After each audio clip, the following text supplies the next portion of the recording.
faites des reportages comme ça, c'est pas des épreuves, c'est des leçons qui nous permettent d'avancer.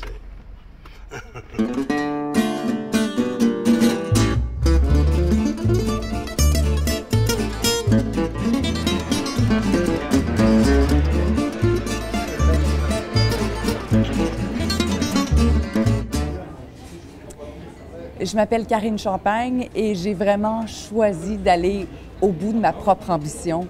J'ai fondé il y a 3 ans le groupe Karine et ses merveilleuses. On était 50. Maintenant, c'est devenu une communauté extraordinaire de plus de 33 000 femmes. Et grâce à ça, je me suis mis à donner des conférences et je viens de lancer mon premier cours en ligne. Alors, je pourrais dire que je suis infopreneur, conférencière, mais ultimement, je pense que je suis juste moi-même. Je peux pas faire de vidéo, je suis désolé par rapport au film. Par rapport au film? Ah! Bon, ben, écoute, on est vraiment désolés. On était ensemble au Café de Flore à Paris. On voulait faire notre entrevue. Finalement, on s'est fait sortir du restaurant. Si bien que on est maintenant sur la rive nord. C'est moins sexy que le Café de Flore. Mais on est dans mon sous-sol, dans mon bureau. C'est ici que ça se passe. Et c'est aussi ici que ça va se passer pour l'entrevue. Je m'appelle Karine Champagne et j'ai choisi d'être chasseuse de rêves professionnels. Dès que j'ai un rêve, je me mets en action et j'essaie d'atteindre. Je suis une journaliste de formation, donc j'ai lu les nouvelles et j'ai fait du reportage pendant 21 belles années. Mon rêve, ça a toujours été de faire la télé.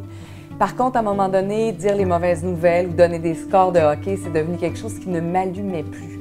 C'est devenu quelque chose que je trouvais de plus en plus pénible parce que mon talent de communicatrice, je ne l'utilisais pas pour faire du bien et je ne l'utilisais pas pour contribuer à la société. J'avais envie d'aller au bout de ma propre ambition, j'avais envie de voir tout ce que je pouvais réaliser avec ma créativité puis avec mon énergie.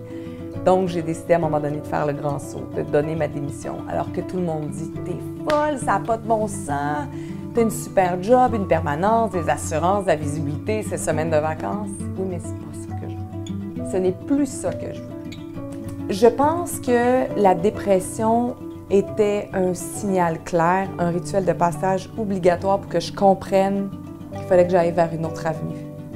Donc, la dépression, c'est pas le milieu de travail, c'est pas le fait de dire les mauvaises nouvelles, c'est plus le fait de ne plus être en cohérence avec ce que mon corps, mon âme et mon esprit avaient envie de véhiculer comme message. J'avais commencé à monter une entreprise, puis un groupe, un mouvement qui s'appelle Karine et ses merveilleuses. Et l'appel de Karine et ses merveilleuses, qui était d'aider les femmes à s'accomplir puis à utiliser le sport comme puissant antidépresseur, est devenu trop intense à l'intérieur de moi pour que je laisse ça se taire. C'était mon signal qu'il était temps que peut-être que je me rebranche sur la fille qui avait envie d'être dynamique, drôle, puis d'être elle-même. Mon chum n'avait plus de job, moi j'avais plus de job. On est le 23 décembre 2016. Et là, je me dis, OK, là, c'est le temps ou jamais. La seule affaire que je veux faire dans la vie, c'est donner des cours en ligne. Mais j'avais une tonne de raisons pour ne pas le faire, pour pas être peut-être face à face avec un échec ou un succès, ou mon incompétence, ou ma grande compétence. Donc, j'ai attendu jusqu'à temps qu'il y ait une nécessité absolue de me dire, j'ai pas le choix. Ça a été quand j'ai quitté la radio d'un commun accord avec mon employeur, le 23 décembre 2016. Le 26-27 décembre, je tournais des vidéos avec aucun affilié, avec juste ma propre liste et ma propre histoire. Et le 19, je fermais mes ventes puis j'avais fait l'équivalent de 5 mois et demi de salaire de radio. Puis moi, tout ce que je voulais faire, c'est peser sur scène, juste pour essayer de le faire. Je pensais jamais que je pouvais réussir mon premier coup.